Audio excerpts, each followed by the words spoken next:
நம்ம ஜோஸ் குக்கிங்கில் குழந்தைங்களுக்கு பிடிச்ச மாதிரி lunch box recipe chapati egg bhurji எப்படி செய்யுதுன்னு பார்க்கலாம்.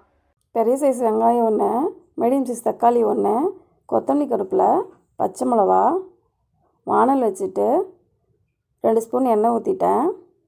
1/2 ஸ்பூன் இஞ்சி பூண்டு விழுது, பச்சை வடை போகிற அளவுக்கு கொஞ்சம் வதக்கிக்கலாம். வெட்டி வச்ச வெங்காயம், உப்பு போட்டால் சீக்கிரம் வதங்கிடும். உப்பு போட்டுக்கலாம். கருவேப்பிலை, பச்சை மிளவா, தக்காளி போட்டுக்கலாம். தக்காளி மகிற அளவுக்கு கொஞ்சம் வதக்கிக்கலாம். மிளகாத்தூள், சிக்கன் மசாலா, மஞ்சத்தூள் போட்டு வதக்கிக்கலாம். அது கொஞ்சம் ஓரம் ஊற்றிக்கலாம்.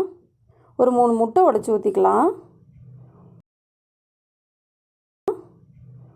மிளகுத்தூள், உப்பு போட்டு லைட்டாக பிரட்டிக்கலாம். பிரட்டிட்டு அந்த தக்காளி வெங்காயத்தையும் இதிலே போட்டு பிரட்டிட்டு கொத்தமல்லி தழை தூவி இறக்கிடுங்க.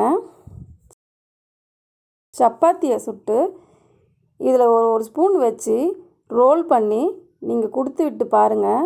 உங்கள் பாக்ஸ் எல்லாம் காலியாக வரும். என் பிள்ளைங்களுக்கு இப்படி தான் செஞ்சு தருவேன். 2 பாக்ஸுமே லஞ்ச் பாக்ஸ் காலியாக தான் வரும்.